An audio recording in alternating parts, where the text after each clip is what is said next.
आदाब, नमस्कार। मैं फैसल और आप देख रहे हैं नेशनल दस्तक।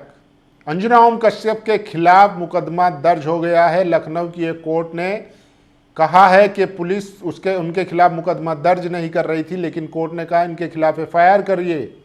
किस मामले को लेकर हुआ है वो भी बताऊंगा। वहीं यूपी के औरैया में गो तस्कर पकड़े गए हैं, लेकिन उनके नाम भी आपको बताऊंगा। मुसलमान नहीं है वो। अब कहाँ गए वो गो रक्षक? गो हत्या के नाम पे मुसलमानों की लिंचिंग करते थे। किस तरीके से गो रक्षा के नाम पे मुसलमानों को मारा गया। लेकिन आज जो आरोपी पकड़े गए हैं उनके आप नाम सुनेंगे तो हैरान रह जाएंगे, किस तरीके से नेक्सस चलाया जा रहा है, लेकिन मुसलमानों को बदनाम किया जा रहा है। इसके अलावा और कई बड़ी खबरें हैं जो सोशल मीडिया पर आपके लिए ज़रूरी होती है, लेकिन गोदी मीडिया वो खबरें आपको नहीं दिखाता है। हमारी जिम्मेदारी है कि ये सारी खबरें जो देश के लिए, समाज के लिए ज़रूरी है, जो देश को मजबूत करने वाली खबरें हैं, वो हम आपको बताएं। तो सबसे पहले शुरू करते हैं। यूपी के औरैया में पुलिस ने 16 लोगों को पकड़ा है जो गोवंश चोरी कर कटान के लिए बेचते थे। इनके पास से 14 मृत और 48 जिंदा गोवंश बरामद होने की खबर है। अब जरा इनके नाम पढ़िए। रघुवीर बंजारा, हैप्पी सेंगर, शिवा भदौरिया, दीपक जाटव, मंजेश यादव, राहुल सिंह, राहुल चौहान, राहुल, बबलू, विक्रम, अर्जुन, कल्लू, मुकेश, नैना, कल्लू, बच्चू, सभी के सभी गैर मुस्लिम। अब सवाल उठता है कि जब मुस्लिम पर गोकशी का आरोप लगता है तो भीड़ गोरक्षक बनकर इकट्ठा हो जाती है। मीडिया प्राइम टाइम में चीख चीख कर पूरे कौम को कटघरे में खड़ा कर देता है। अब कहाँ गए गोरक्षक? कहाँ गई वो मीडिया जो मुस्लिम नाम आते ही टीआरपी की दुकान सजाती है? क्या अब गौ माता का दर्द कम हो गया है? सिर्फ इसलिए कि आरोपी उनके मुताबिक नहीं निकले। इन्हें सख्त सजा की मांग कीजिए ताकि ऐसा कोई दोबारा ना कर सके। बल्कि हम तो ये मांग करते हैं गौ माता को जो है वो राष्ट्रीय पशु जो है घोषित करना चाहिए सरकार को, ताकि इनके नाम पर फिर राजनीति ही बंद हो जाए। सबसे भयानक और निर्मम जो है तस्वीरें हैं दिल्ली के जमुना बाजार की, जहां पर एक तथाकथित धर्म रक्षक ने जो है वो मुस्लिम बुजुर्गों से मंदिर के सामने माथा टिकवाया और उन्हें गालियां दे रहा है। देखिए, तुरंत रिपोस्ट करे, पुलिस को टेक करो ताकि इनके ऊपर सख्त से सख्त कार्रवाई की जाए। दाढ़ी टोपी देखकर मुसलमानों पर कथित सोच का आरोप लगाते हुए प्रताड़ित किया गया। हनुमान मंदिर जमुना बाजार में टोपियां उतरवाई, माथा टिकवाया, गाली गलौच, अभद्रता की। ऐसे लोगों पर यूएपीए लगना चाहिए। तो कुछ जो है हज उम्रा कर वापस आ रहे थे। एक जो ड्राइवर है वो नॉन मुस्लिम है, उसने खाने के लिए गाड़ी रोक दी और वो गाड़ी जहाँ पर रोकी थी वहाँ मंदिर था और उन्हें लगा, उनमें से एक शख्स जो है वो पेशाब के लिए उतरा, लेकिन उसको जो है निशाना बनाकर उनके खिलाफ बदतमीजी की गई, उनसे मत्था टिकवाया गया। और ये सारे जो है यूपी के सहारनपुर के बुजुर्ग बताए जा रहे हैं।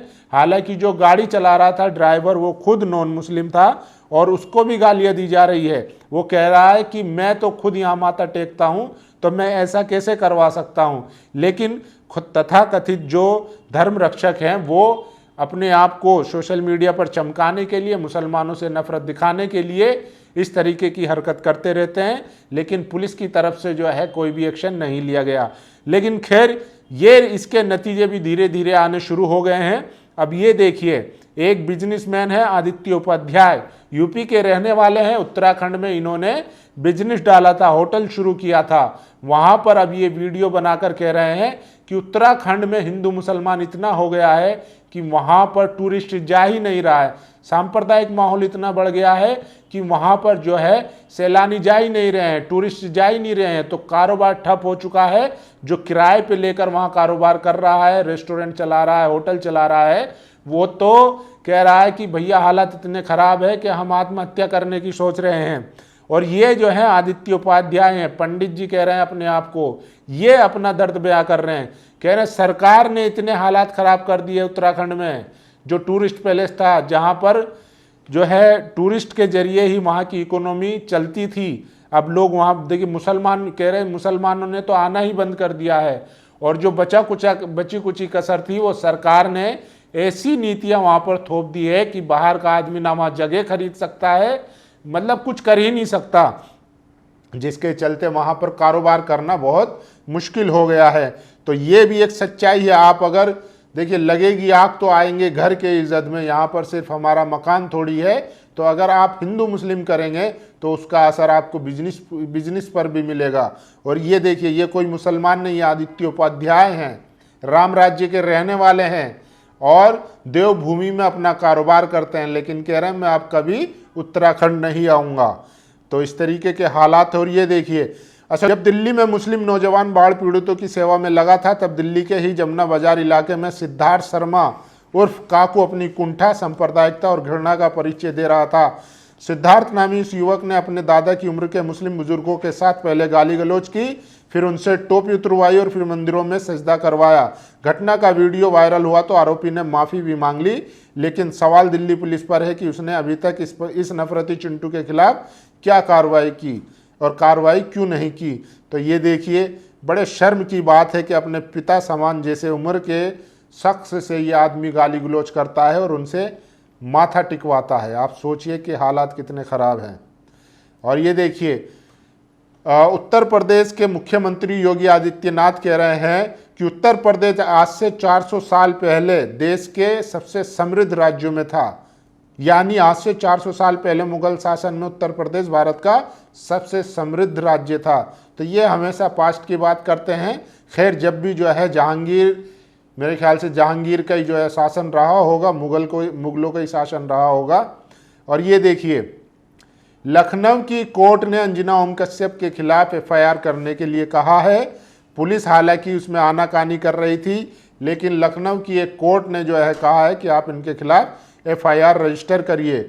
और ये रजिस्टर इसलिए हुई है क्योंकि ये अपने ब्लैक एंड वाइट प्रोग्राम में नफरत फैला रही थी, क्योंकि और उसका टाइटल था जो इनका प्रोग्राम हुआ था, भारत विभाजन का मकसद पूरा क्यों नहीं हुआ। तो पूरा इन्होंने जो है वो ग्राफिक के जरिए बताया कि किस तरीके से आज भी भारत में मुसलमान जो है भारतीय नहीं हो पाया है। मतलब पूरा एकदम पूरा नफरत फैलाने का प्रोग्राम इन्होंने रखा था। अब उसी को लेकर लखनऊ की एक कोर्ट ने, इन्होंने सोचा था कि बच जाएंगे, लेकिन वहाँ पर एक आईपीएस हैं, वो भी बताऊंगा कि उन्होंने एफआईआर क्यों की है।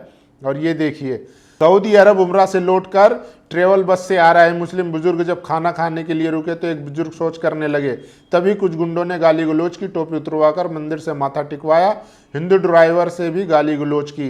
तो मनमानी चल रही है। खैर, अच्छा है, ये भी चीज़ें सबके सामने आ रही है कि किस तरीके की नफरत जो है इन लोगों के दिलों में भरी हुई है। सिर्फ दाढ़ी देखकर, टोपी देखकर ये लोग ज़ोंबी बन जाते हैं और हमला करने लगते हैं। और इसका नतीजा आपको उत्तराखंड में अभी दिखाया हमने। आदित्य उपाध्याय किस तरीके से कह रहे हैं कि वहाँ पर कारोबार नहीं बचा है क्योंकि लोग आना ही बंद कर दिए है। तो जहाँ नफरत रहेगी ना वहाँ रोजगार रहेगा, ना कारोबार रहेगा, वहाँ पर सिर्फ नफरत फल फूलेगी और इसीलिए जो है बेरोजगारी भी बढ़ती जा रही है। तो ये बड़ी खबरें हैं कि आज भी भारत में ऐसे लोग मौजूद हैं जो इतनी बड़ी आपदा में भी वो नफरत देखने का काम करते हैं। और ये देखिए, सबसे बड़ी खबर, लोकतंत्र व संविधान की खूबसूरती यह है कि आप अगर मुस्लिम सांसद भी बन जाते हैं और आप अगर जेल जाते हैं तो आप जम्मू कश्मीर के बारामूला से सांसद इंजीनियर शेख अब्दुल रशीद को सुनिए, दिल्ली सरकार व जेल प्रशासन पर आरोप लगाया है कि उन्हें तिहाड़ जेल में जानबूझकर HIV पॉजिटिव पुरुष किन्नरों के साथ रखा गया और किन्नरों द्वारा जानलेवा हमला उन पर किया गया ताकि उनकी हत्या कराई जा सके। रशीद के वकील एडवोकेट जावेद डुब्बी के अनुसार यह हमला जेल नंबर 3 में हुआ, जहां किन्नर कैदियों ने मिलकर रशीद को धक्का दिया और एक भारी गेट गिरा दिया। गनीमत रही कि वे बाल बच गए। वकील ने इसे शारीरिक नुकसान पहुंचाने की सुनियोजित कोशिश बताया है। इंजीनियर शेख रशीद ने यह भी खुलासा किया है कि तिहाड़ जेल प्रशासन कश्मीरी मुस्लिम कैदियों को मानसिक और शारीरिक रूप से प्रताड़ित करने के लिए पुरुष किन्नरों को जानबूझकर उनके साथ बैरकों में रखता है। उन्होंने कहा है कि नमाज के समय कैदियों को उकसाया जाता है और माहौल को तनावपूर्ण बनाया जाता है। तो आप सोचिए कि एक मुस्लिम सांसद के साथ इस तरीके का व्यवहार किया जा रहा है, तो आप नॉर्मल जो कैदी होंगे उनके साथ कैसा व्यवहार किया जाता होगा।